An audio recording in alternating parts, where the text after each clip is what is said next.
In September 2007, Vinci Construction Grand Projet and Bouygues Travaux Publics, united in the Novarka Consortium, signed the new safe confinement contract with Chernobyl NPP. The new safe confinement contract involves designing and building an arch-shaped confinement structure. The purpose of this giant confinement arch is to accommodate future dismantling of the object shelter. Top priority has been given to protecting workers, the population and the environment. Measures will be taken to continuously monitor radioactivity and air contamination throughout the construction process.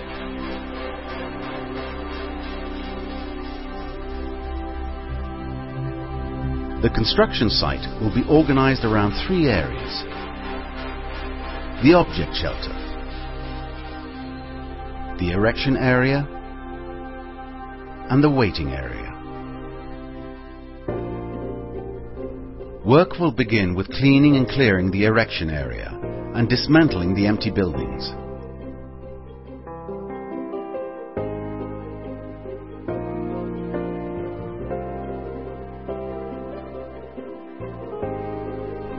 Excavation in the erection area will be kept to a minimum to avoid generating waste whenever possible. 2 wide trenches will be dug to prepare the ground for the future longitudinal beams that will serve as the arch foundations. In the center, solid blocks will support the lifting towers used to erect the structure. Roads will be constructed specifically to serve the erection area.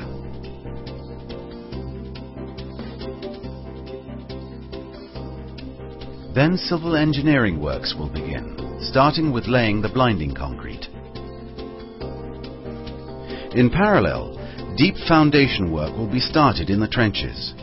The foundations consist of piling, built using a one-step process where holes are bored and concrete is poured simultaneously. Each pile measures 1 meter in diameter and reaches down to an average depth of 18 meters. The pile reinforcement cage is immersed in the concrete before it begins to set. Drill cuttings are placed on a conveyor that carries them to a facility where they are sorted according to their radioactivity level.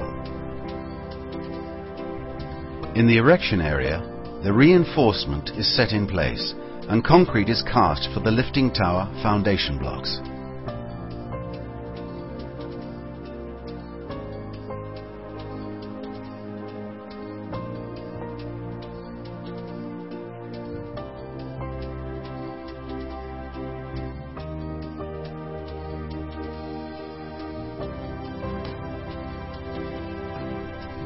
For worker protection, the erection area, covering 90,000 square meters, will be backfilled to an average height of 1 meter using clean filler, and will then be partially covered using concrete slabs.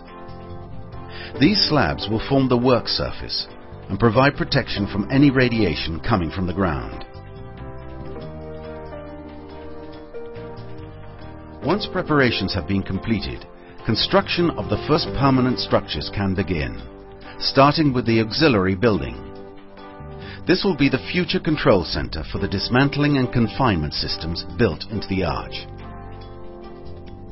Then it's time to start building the arch itself.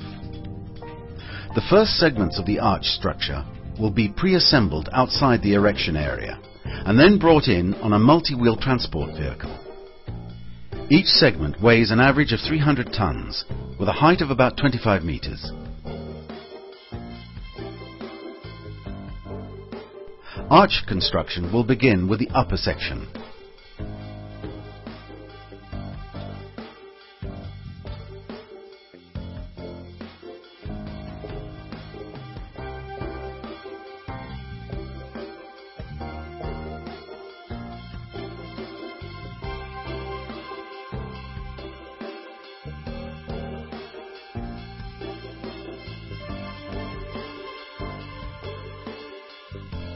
The segments will be interconnected with bracing before the cladding is fitted on the center section.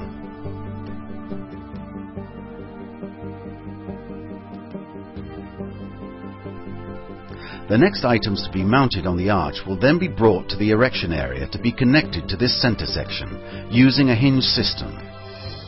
The first lifting operations can then begin, using the towers designed to lift loads weighing over 1,000 tons.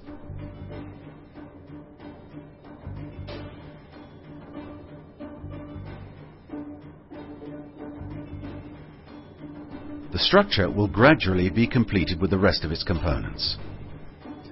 Next, the lifting towers will be moved to their ultimate position as the last components, corresponding to the feet of the arch, are brought to the erection area.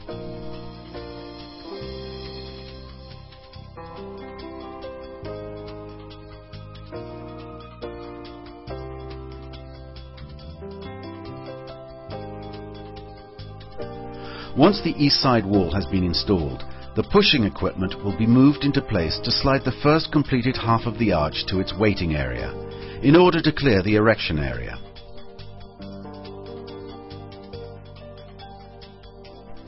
The second half of the arch will then be assembled according to the same process. All the structural elements will be pre-assembled in a designated area outside the site, where as many components as possible, including electromechanical equipment, cables, ducting, piping and walkways, will be mounted before being brought to the erection area to reduce the number of operations performed within the vicinity of the object shelter.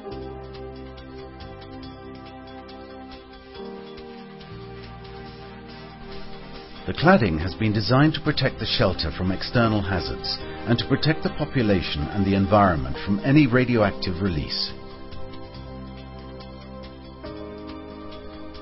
A complex ventilation system will also be installed to control the ambient temperature and humidity conditions inside the confinement structure.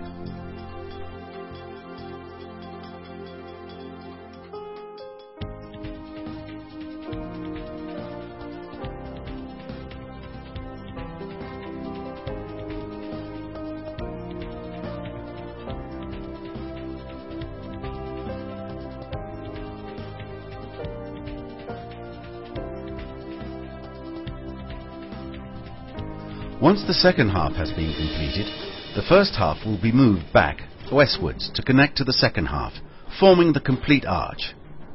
The bracing and metal cladding connections will then be completed. The arch will be equipped with overhead cranes, designed for dismantling the shelter and the damaged reactor unit. They will be assembled on the ground, then lifted using cable actuators, secured to the arch structure 85 meters above. After the finishing work and preliminary tests have been completed, actuators will slide the arch 300 meters to its final position. The arch is an oversized structure, 105 meters high and 150 meters long, spanning a distance of 257 meters. Once it has been positioned above the object shelter, the arch and its side walls will be connected to existing structures. The damaged reactor will then be completely isolated from the environment.